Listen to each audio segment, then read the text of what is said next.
Hello అండి, ఈ వీడియోలో బ్లౌజ్ కటింగ్ అయితే చేసి చూపించబోతున్నాను. చాలా అంటే చాలా సింపుల్గా, చాలా ఈజీగా ఎలా కట్ చేసుకోవాలో చూపిస్తాను. ఇంతకన్నా సింపుల్ బ్లౌజ్ కటింగ్ మీకు ఎక్కడ చూసి ఉంటారు, అంత సింపుల్గా ఉంటుంది. ముందుగా అయితే హ్యాండ్ కటింగ్ అయితే చేసి చూపిస్తానండి. ఎల్బో హ్యాండ్స్ ఒక 1/2 ఇంచ్ అయితే కింద ఖర్చు కోసము మోడల్ పెట్టాలండి. ఈ బ్లౌజ్కి హ్యాండ్ పొడవు వచ్చేటప్పటికి 9 ఇంచులు ఇలా పెట్టేసుకొని ఇలాగా ఇవ్వండి. ఇక్కడ నుంచి ఇక్కడికి 2.5 చంక డౌన్ ఇచ్చుకోండి. ఇక్కడ నుంచి ఒక 2 ఇంచులు ఇలా పెట్టేసుకొని ఇలా కట్ చేసుకున్నారంటే హ్యాండ్ కటింగ్ అనేది చక్కగా అయిపోతుంది, పర్ఫెక్ట్గా కూడా వచ్చేస్తుంది. ఇలా కట్ చేసుకోవాలి. ఇలాగా ఇక్కడికి ఒకటి ఇలాగా ఇంతే. హ్యాండ్ అయితే పర్ఫెక్ట్గా కట్ చేసుకోవచ్చు. నెక్స్ట్ ఇది స్ట్రైట్ కటింగ్ ఏనండి, క్రాస్ కటింగ్ కాదు, స్ట్రైటే. చిన్న పాప అన్నమాట, మెచ్యూర్ ఫంక్షన్ ఒకటి ఉంది, ఆ అమ్మాయిది అయితే కట్ చేస్తున్నాను.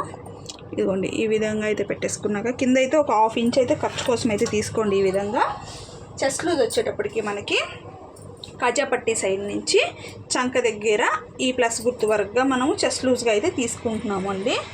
ఒక 2 ఇంచులు ఎక్స్ట్రా ఖర్చు, అంటే సేఫ్ సైడ్ అనమాట. ఎప్పటికైనా లావ్ అయితే ఇప్పుకోవడానికి, చిన్న పాప కదా లావ్ అవుతుంది కంపల్సరీ, కాబట్టి ఖర్చు అనేది ఎక్స్ట్రానే పెట్టుకోవాల్సి వస్తుంది. బ్లౌజ్ యొక్క పొడవు కింద 1/2 ఇంచ్ నుంచి తీసుకొని ఇక్కడికి ఒక 1/2 ఇంచ్ అయితే కలుపుకోవాలి. మనం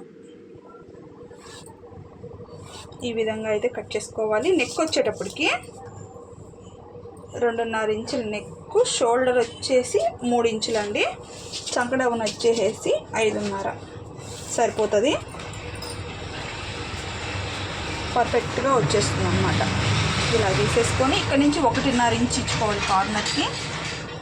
ఇలా తీసేసుకున్నామంటే చంక రౌండ్ అనేది చక్కగా వచ్చేస్తుంది. బ్యాక్ నెక్ వచ్చేసి బ్యాక్ మిడిల్ పార్ట్లో ఇలా పట్టేసుకొని ఇలా పెట్టుకోండి. ఇక్కడి నుంచి ఇక్కడికి పెట్టేసుకొని ఇలాగా.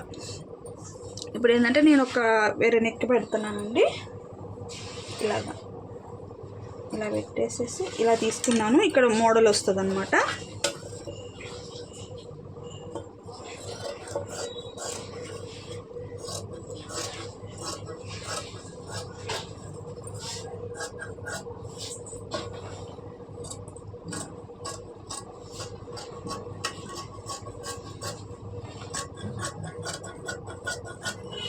ఈ విధంగా అయితే మనము కట్ చేసుకున్నామంటే చిక్కగా వస్తుందండి నెక్. తర్వాత ఫ్రంట్ పార్ట్ స్ట్రైట్ కటింగ్ ఏను, క్రాస్ కాదు.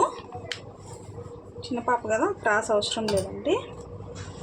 ఇలా పెట్టేసుకోవాలన్నమాట. ఇలా స్ట్రైట్గా పెట్టేసేసుకొని చెస్ట్ పొడవు అయితే చూసుకుందాము. ఇక్కడ నుంచి ఇక్కడికి వచ్చిందండి చెస్ట్ పొడవు. దీన్ని అయితే ఇలా మడత వేసుకోవాలి. ఇలా మడత వేసుకొని ఒక లైన్ గీసేసుకోండి. ఇలా గీసేసుకున్న తర్వాత ఫ్రంట్ నెక్ వచ్చేటప్పటికి ఆ పాపకి 6 ఇంచులు పెడుతున్నానండి, సరిపోతుంది, చిన్న పాప కదా. 6 ఇంచులు ఫ్రంట్ నెక్. ఇప్పుడు దీన్ని అవుట్ సైడ్ మొత్తం నీట్గా కట్ చేసుకోవాలి. నెక్తో పాటు ఇలా చక్కగా కట్ చేసేసుకొని అవుట్ సైడ్ కూడా నీట్గా తీసేసేయండి. అంతే. ఈ విధంగా తీసేసుకున్నాము అంటే సరిపోతుంది. ఇప్పుడు దీన్ని పక్కకు పెట్టేసేయండి. ఇక్కడి నుంచి ఒక 2 ఇంచులు పైకి ఇలా మార్క్ చేసుకోండి. డాట్ కోసం 2.5, పట్టడం కోసం 2. దీన్ని ఇలా కలిపేసుకున్నారంటే మీకు ఫ్రంట్ పార్ట్ అనేది పర్ఫెక్ట్గా వచ్చేస్తుంది. చూసారా ఎంత ఈజీగా కట్ చేసేసుకోవచ్చో. ఏ సైజ్ బ్లౌజ్ అయినా ఇదే మెథడ్ ఫాలో అవ్వండి, కరెక్ట్గా వచ్చేస్తుంది. ఇలాగా. ఇప్పుడు ఇక్కడ ఫ్రంట్లో లోతు కూడా ఒక 2 ఇంచులు డౌన్ కాడి నుంచి చేసుకోండి. ఇక్కడి నుంచి చేసేసారంటే షోల్డర్ తగ్గిపోద్ది. ఒక 2 ఇంచులు డౌన్ కాడి నుంచి ఇలాగా. ఇక్కడ కూడా ఇంతే, ఇలా కలిసిపోవాలి. ఇక్కడ కట్ పెట్టేసుకోండి. చూసారా ఎంత చక్కగా అయిపోయిందో. ఈ విధంగా కట్ చేసుకోవచ్చు. షేప్ బెల్ట్ కూడా మనం మెజర్ చేసుకోవచ్చు అండి, కరెక్ట్గా వచ్చే విధంగా. ఇలాగ బ్యాక్ పార్ట్ మీద ఫ్రంట్ పార్ట్ పెట్టేసేసుకొని ఇదిగోండి 4 ఇంచులు 3 ఈ కొలతల్లో మనం మెజర్మెంట్ అనేది తీసుకున్నాము అంటే పర్ఫెక్ట్గా బ్లౌజ్కి సరిపోతుంది. ఓకేనా? చాలా సింపుల్ అండి బ్లౌజ్ కటింగ్ అయితే. నచ్చినట్టయితే లైక్ చేయండి, ఏమైనా డౌట్స్ ఉంటే కామెంట్ చేయండి. ఓకేనా ఫ్రెండ్స్, బాయ్.